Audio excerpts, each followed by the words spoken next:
Yo, need this A in WAP.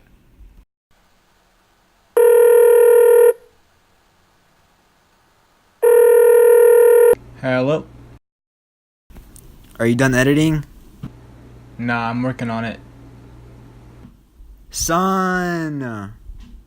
I need you to hurry up. It takes time? Stay on that grind.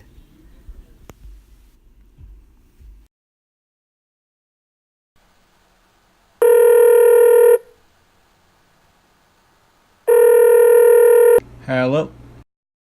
Is it done? Yes.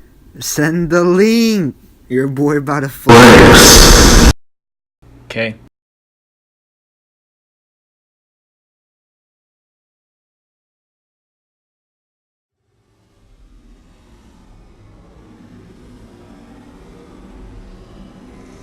Hello. Today we're going to take a look at the history of The bicycle infantry. throughout the world. The bicycle infantry is infantry. actually a real thing that actually existed. It involves soldiers who maneuver on or through battlefields using bicycles. This is not a joke. Number 1. To kick things off, the first event of which bicycle infantry was utilized was in the Jameson Raid. Now, the Jameson Raid was intended to cause an uprising by the Afrikaners in South Africa, which was carried out by the British colonial statesman Leander Jameson. He wanted to recruit an army and begin an insurrection that would take over South Africa and create a British colony.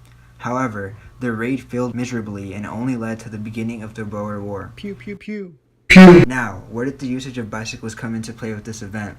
Well, bicycles were the main method of carrying out messages to people involved in the raid, and therefore bicycles foster communication. Number 2. After the Jameson Raid, the Second Boer War between 1899 and 1902 extended the usage of bicycles beyond merely communication during warfare. There were Boer raiders who were led by Daniel Theron, the Boer army military leader, to attack the British forces in South Africa. Theron was a bicycle supporter. His notion was to use bicycles wherever possible in order to save horses for more vital military combat. Theron quotes, "Each man was supplied with a bicycle, short trousers, a revolver, and, where deemed necessary, a light carbine."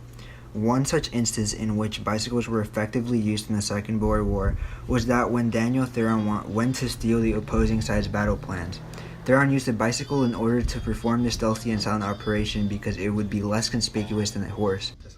The British soon became tired of Theron and his Boer raiders and resorted to placing a 1,000-pound bounty on Theron.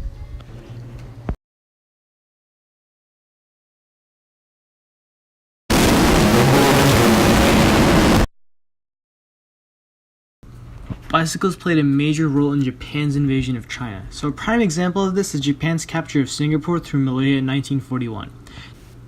Now the Japanese, of course, were very poor in oil as the US effectively cut off the majority of their supply. So naturally, they used bicycles. Bicycles were incredibly resource lax to use, but at the same time, they were very effective.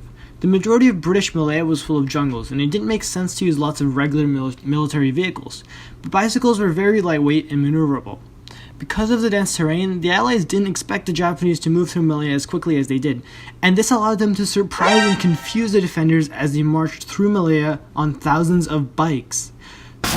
The bicycle infantry was an especially smart choice for the Japanese, as they didn't even have to take them to Malaya for their conquest. They knew from intelligence that there were a lot of bikes in Malaya already, so instead of bringing their own, they, quote, systematically confiscated bicycles from civilians And then rode them to Singapore.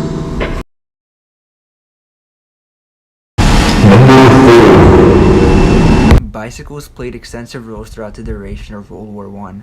The major players of World War I deployed bicycles into battle. The British had an estimated 100,000 bicycles that were used, and the French and Belgian had an estimated 150,000.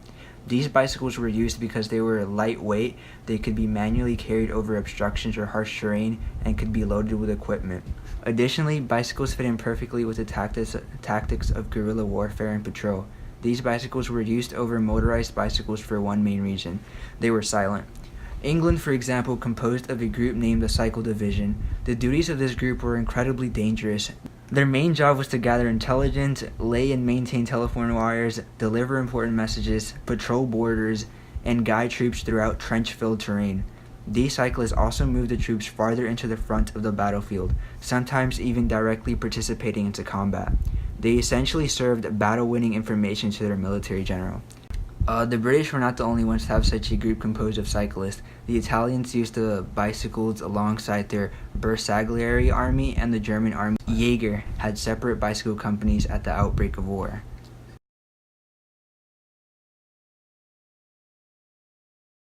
Number 5. Bicycles continue to have a role into the 21st century, now known as the Cyclist Regiment in Switzerland. Now, the group was disbanded in 2003, but some Swiss locals see this disappearance as a great shame. These cyclists defended the Swiss border against the Nazis in World War II. Beyond this, the regiment also represented the incredible training and athleticism of the Swiss, as only the fittest and most rigor-enduring individuals were able to perform optimally. Being on the regiment represented a special honor, and that honor no longer exists. As far as the public knows, the Cyclist Regiment was the last military ops that could be classified as a bicycle infantry, marking the end of one of the most interesting topics to discuss in modern history.